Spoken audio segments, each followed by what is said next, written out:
Pas një bujgoti 2 javor, opozita u rikthye në parlament, por pa ndryshuar qëndrimin ndaj majorancës. Demokratët kërkuan sërish shqyrtimin e amendamenteve të propozuara prej tyre, duke pretenduar se disa ligje bien ndesh me rekomandimet e institucioneve europiane dhe në kërkesat e protestave qytetare. Nga fërtorja e kuvendit, kreu i Partisë Demokratike Sali Berisha akuzoi shumicën se po ignoron kërkesat e opozitës dhe të partnerëve europian për ndryshime ligjore. Bashkimi Evropian, Komisioni Evropian, Parlamenti Evropian kërkon të anullohen dhe të amendohen.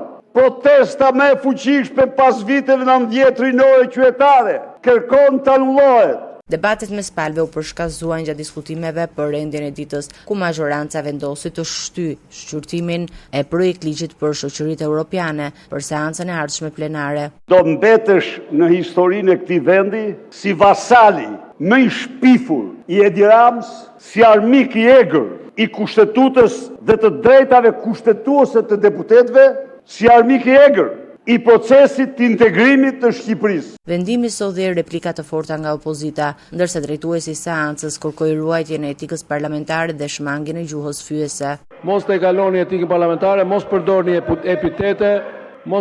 epitete, do t'ju ndërpres sa herë që ju të shkelni rregulloren dhe madje do të marrë edhe masat sipas rregullores për të gjithë deputetët që abuzojnë me fjalën dhe na sjellin këtu një prua fjalësh që nuk na takon ne. Shumë faleminderit. Përplasjet vijuan edhe gjatë diskutimit për reformën territoriale. Demokratët akuzuan socialistët se janë tërhequr nga procesi dhe se po përgatisin një hartë të re administrative pa konsensus me opozitën dhe pa ekspertizën e institucioneve ndërkombëtare. Berisha pretendoi se projekti i majorancës synon uljen e numrit të bashkive nga 61 që janë aktualisht, duke përmendur disa zona që sipas tij rrezikojnë të preken nga ndryshimet. Një shpjegim vote kundër nga zoti Gazmend Bardhi. Ju flisin emrin tuaj, zotëri. Kush e ka kërkuar shpjegimin e votës kundër? Zoti Berisha. 2 minuta shpjegim vote kundër, zoti Berisha.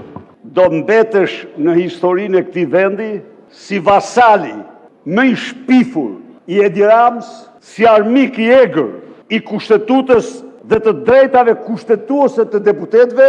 Nga ana tjetër, majoranca hodhi poshtë këto pretendime. Kreu i grupit parlamentar socialist Auland Valla deklaroi se në seancën e ardhshme nuk do të ketë votim për reformën, por vetëm raportime mbi procesin, i cili do të vijojë me konsultime. Në datë 23 nuk do të ketë një votim, sepse nuk mund të ketë një votim. Do të ketë e para një raportim, mbi bazën e atij raportit, pastaj ka një proces i cili i përfshin komunitetet.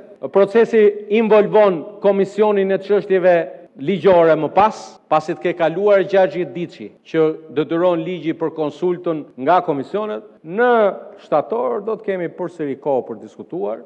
Pavarësisht qëndrimeve të kundërta, demokratët këmbgulin se nuk do të mbështesin asnjë hartë të re territoriale pa një vlerësim nga Kongresi i Autoriteteve Rajonale dhe Këshilli i Evropës, ndërkohë majoranca kërkon vimin e procedurave sipas afateve të përcaktuara.